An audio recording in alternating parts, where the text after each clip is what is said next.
Real Estate Space. I'm your host, Sierra Hoffman. And on today's call, we have Ruth Hiller of Yes MF. Ruth, thank you so much for being on the show today. Thanks so much for having me. It's always an honor when I get to do these things. I really appreciate the interest and the value that you add. So thanks for having me. And I also have to make a note that MF stands for multifamily. I don't know what you're thinking.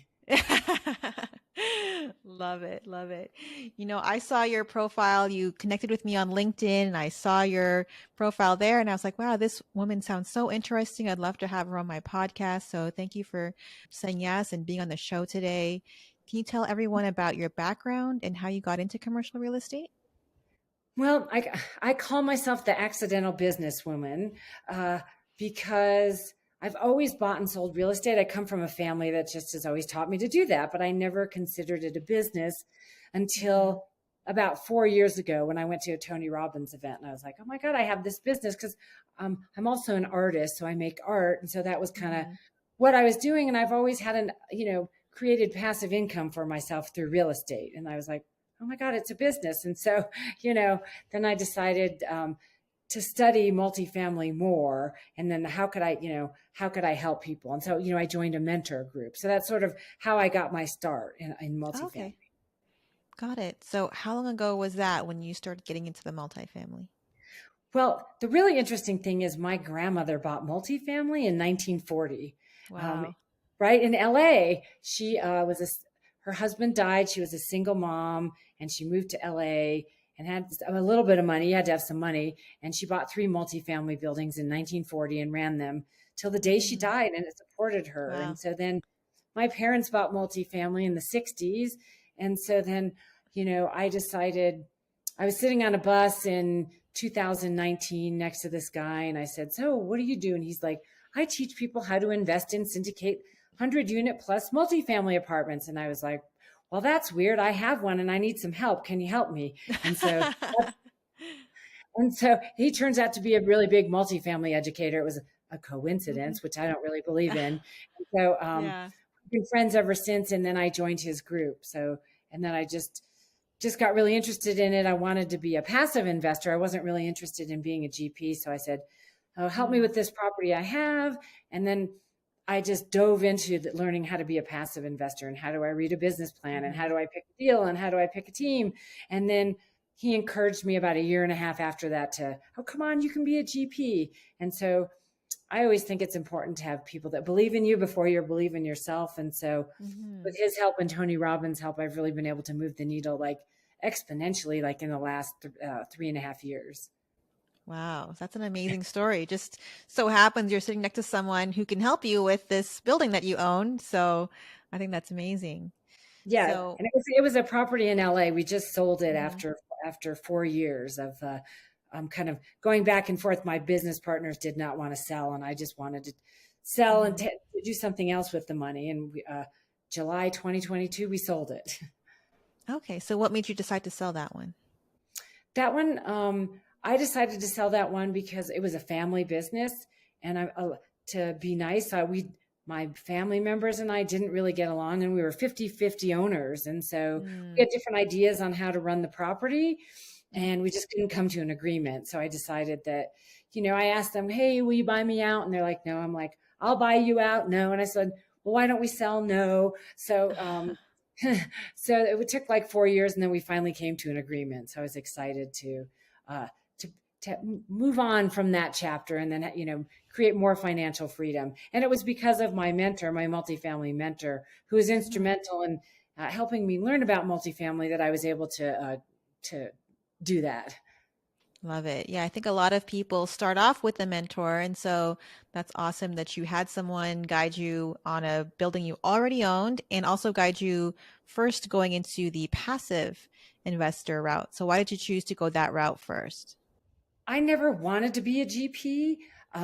Like I said, being the accidental businesswoman, I just thought, oh, great. Like most of these deals, especially in 2019, it was double and triple your money in 3 to 5 Hmm. years, right? Like now it's a Yeah. little different.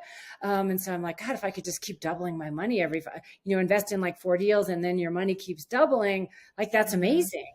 There's Yeah. one guy in my ecosystem and he's invested, he's never been a GP. He's invested in 63 passive deals over the last 10 years.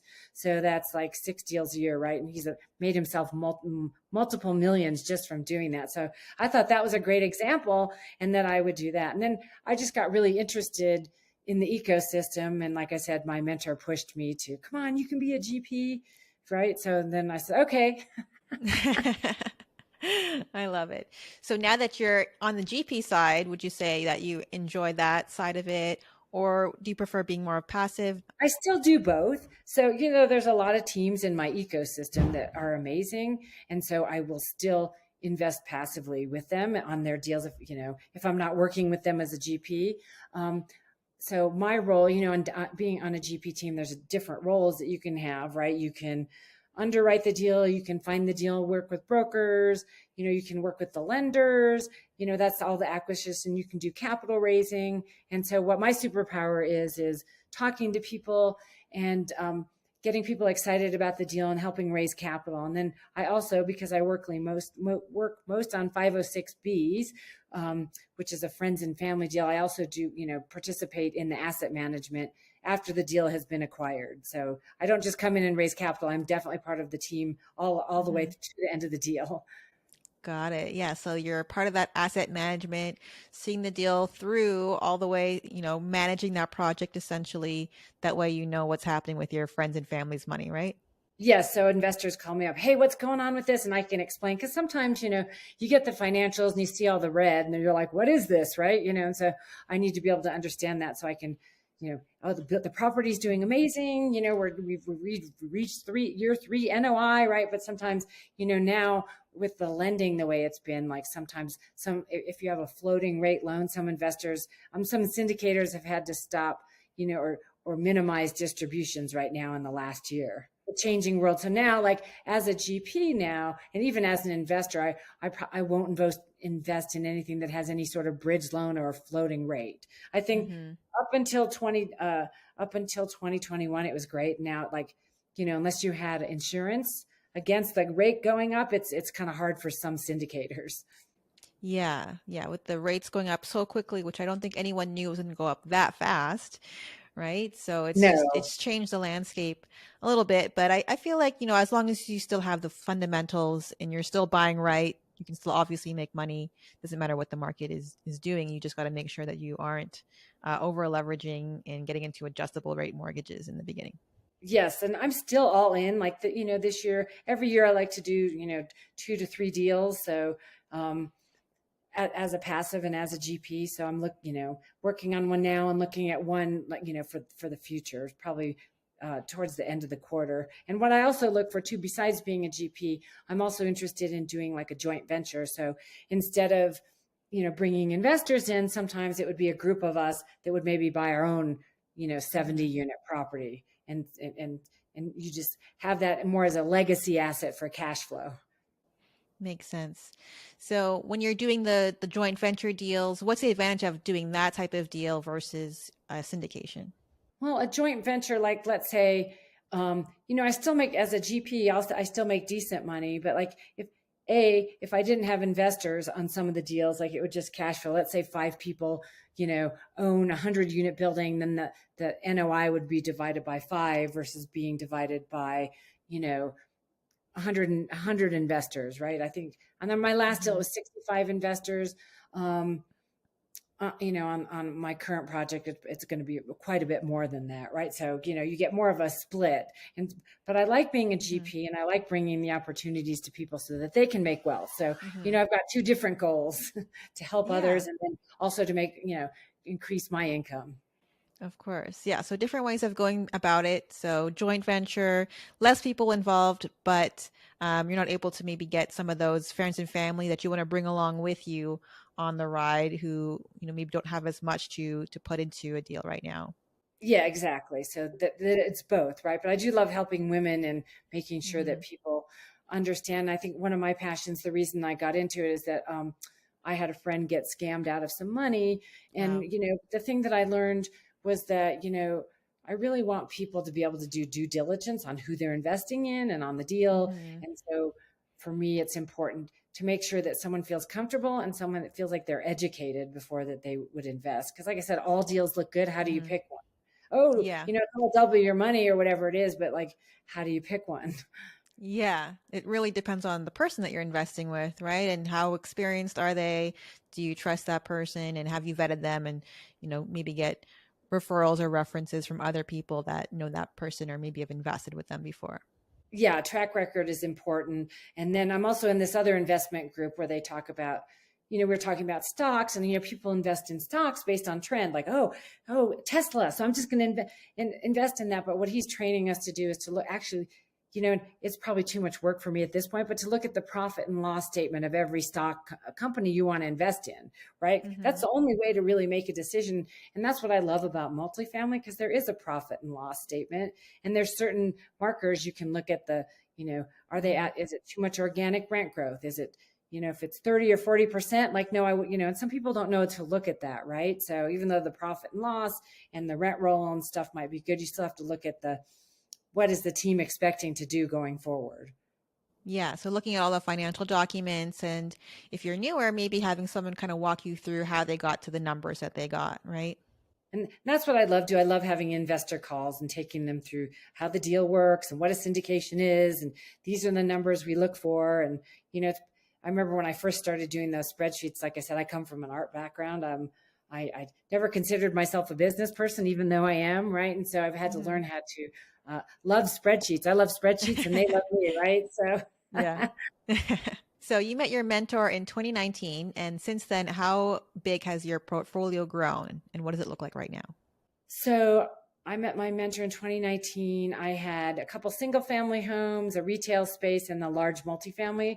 And now I've gotten rid of the single family homes, and I have, let me see, 12. I'm invested in 12 deals as a passive investor, and I'm in sponsoring, going into my fifth sponsorship right now. I'm sorry, fourth sponsorship right now as a general partner. And I think it's a total of, so that would be a total of 16 deals and 3,700 units in 3 years. Wow. Yeah, that's a fast growth. So, Yeah, it is. yeah. So, what was the catalyst to having all that tremendous growth in the last 3 years? I think growth is my number one value. Love, and I would say Yeah. growth, right? And so I'm always a Hmm. student. I always love to learn. And I've been in the Tony Robbins environment for the last 5 years. And I just love the growth and the lessons. And what I've discovered or know about myself is I'm an action taker. And a lot of people, like someone asked me in one interview, I'm like, well, how do you get a non-action taker to take action? Right? Sometimes it's hard because I have a friend, she just sort of sits on the side. Oh yeah, I'm going to invest in that. And then she doesn't. And so Yeah. um, it's sort of interesting.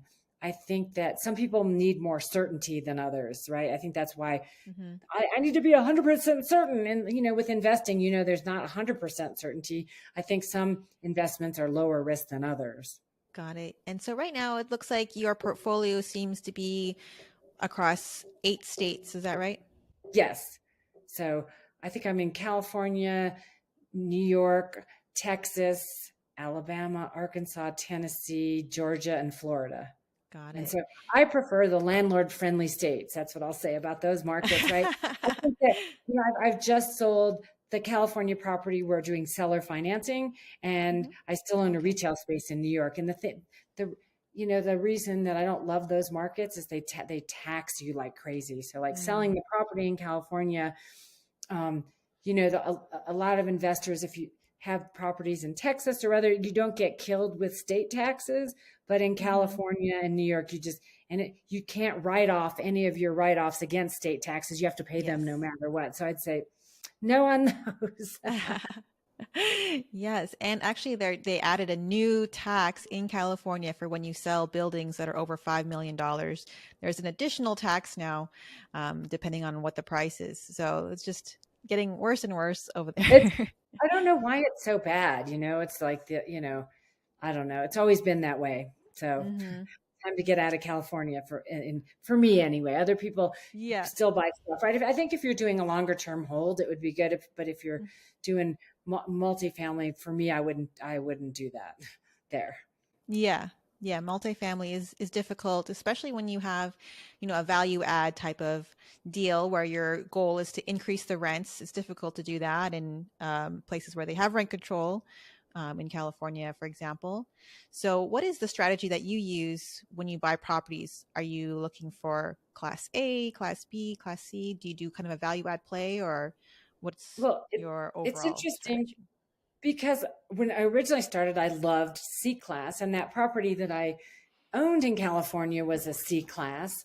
And then I started investing in B class. And what I noticed is that the cap rates on buying a C class and the cap rates on buying a B and A class are about the same. And so if you can get your business plan to work, as long as the sponsorship team has experience in that asset class, I've kind of moved up to B and A class now, just because Mm-hmm. with the price of materials and all that, it's just got, and there's so much more deferred maintenance on an older property. Even though I love the Yeah. workforce housing, hopefully that'll change again because I really do like the workforce housing, but it's been not as profitable in the C class because of the deferred maintenance.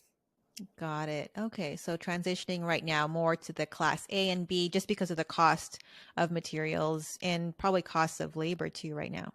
And the cost of labor and the cap rate. Like I said, if you could buy, we bought a multifamily, a C class in 2019, and it was a cap rate of 4. And we're buying a new one now, and the cap rate's of 4. It's an A class. It was built in 2021. And so, like I said, if you can get the business plan to work, like I said, and I still love helping the communities, so it was a little bit of a mind shift for me to move from C to A.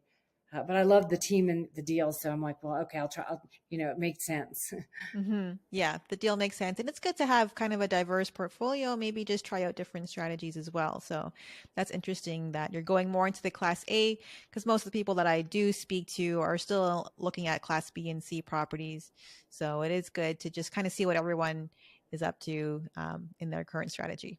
And what Tony Robbins says, like Tony Robbins says, you should have, 15 uncorrelated assets. But and I agree to a point, but I think for me, I need to understand the asset I'm investing in. For me, multifamily meets those needs because I could have 15 uncorrelated assets in different markets, right? Hmm. In different asset classes. So to me, that kind of meets that need. And I think some people always need a place to live, whereas I'm not going to research Bitcoin or gold or like other stuff, right? So for me, Yeah. multifamily meets those needs. Yeah, and one book that I'm reading right now, I'm reading it again a second time, is The One Thing, and it's just being hyper focused on one thing at a time, right? Don't try to juggle like 5 or 10 different business ideas. So you don't do anything productive if you're trying to multitask. And that's what I love about multifamily. People call me up, well, what about mobile home parks or what about senior living? And I'm like, or student housing. And I'm like, I'm sure it's Hmm. great, but that's not my lane. So Right, yeah. stay in my lane for now, Stay right? in your lane. Yep. You started investing kind of at a later age, right? Yes, how old am I? I'm 61 now, and I started investing when I was 57. Yeah. So So, what would you say to somebody who is starting out late, who thinks maybe they've missed the boat, or maybe they can't learn new tricks, or any kind of mindset blocks that are keeping them from getting into this business?